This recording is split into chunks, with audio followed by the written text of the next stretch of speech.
باسمك الأحسة نور وحسينا، برق الخدمة يلو وحسينا، من حسى الإيمان صرخة دوت بسمع الدهر، لك رادي دون فخر والله يا دام النحر.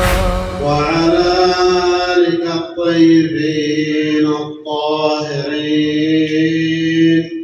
السلام عليك يا أبا عبد الله وعلى المستشهدين بين يديك.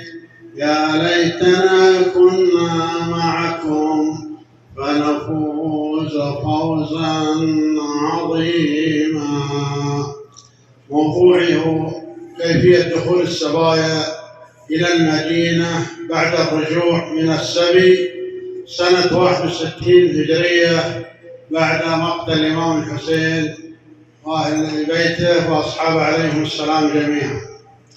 لما وصل ضعن السبايا إلى أطراف المدينة قبل الدخول إليها، التفت الإمام زين العابدين عليه السلام إلى بشر بن حذلة وقال له: يا بشر، رحم الله أباك، لقد كان شاعرا، فهل تحسن شيئا من الشعر؟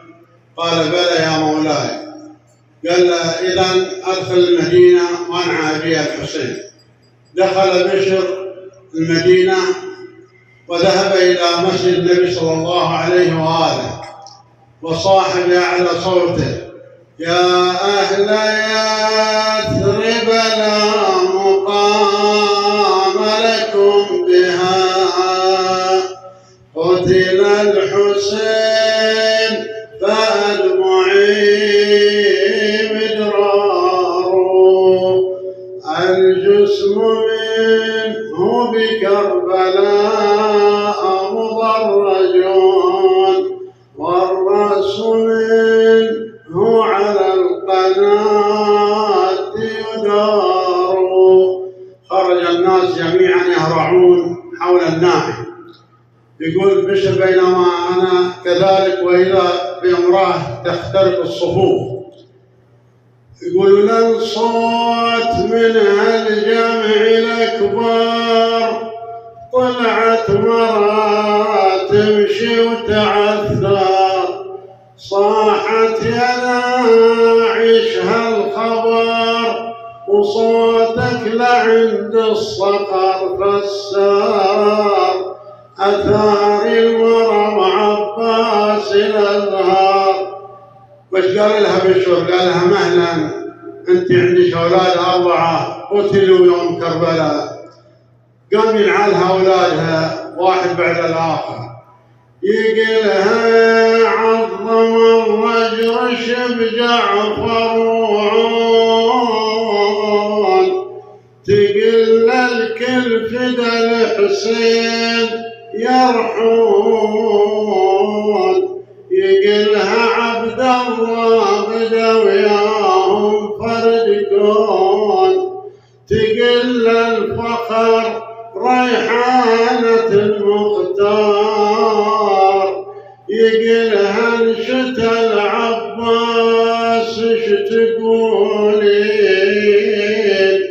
التوت وتقول قل بقرة العين، بشوتك على صدره وصاح يا حسين، ايه يا حسين، صاحت يا ذي الصار. ويصار الحال، ضجت المدينة وصارت فوضى. محمد بن علي مريض الدار، محمد بن الحنفية، سمع الصيحة والنياح وطلع من الدار يتوكل على غلمان، وشاف الدنيا متغيرة والناس في ضجة ويهرعون. قال: يا جماعة، أنا خبرتوني أخوي الحسين وصل. يعني الصياح والنياح اللي أسمعها ليش؟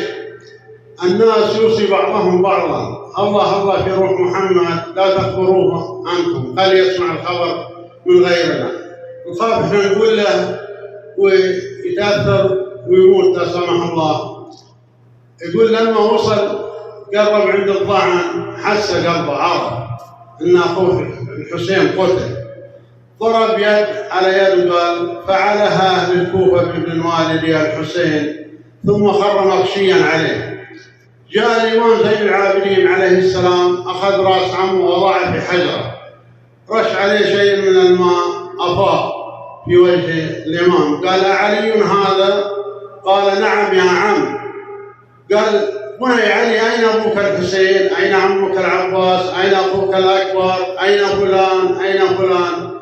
قال: يا عم، أتيتك يتيم، لا من عم ولا من خال ولا أحد. في الأثناء جاءت زينب عليه السلام، قالت: السلام عليك يا أخي يا محمد. قال: من المسلمة؟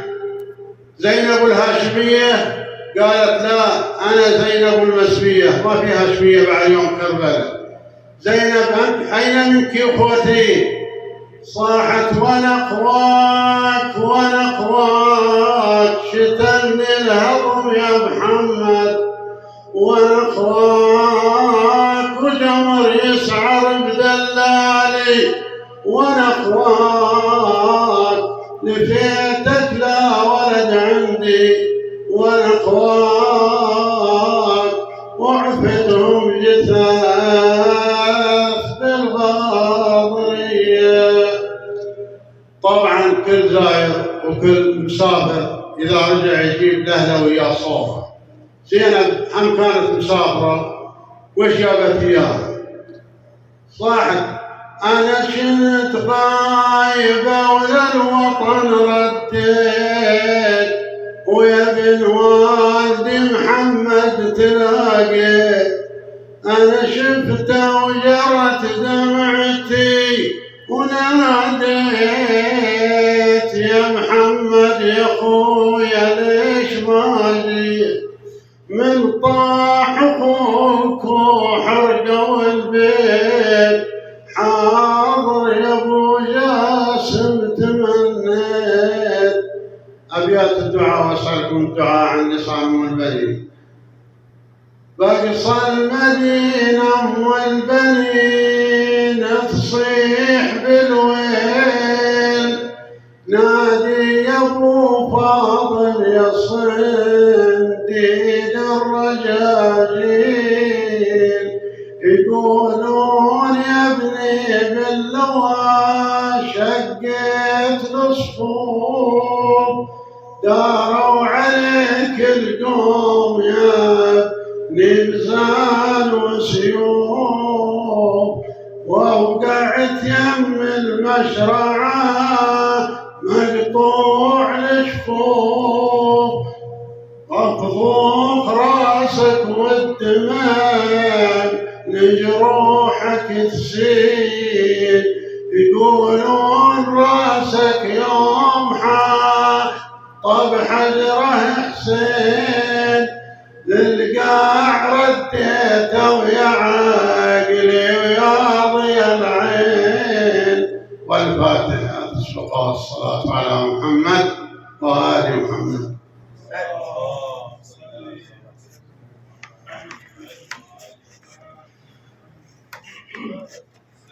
أحسنت، بارك الله فيك.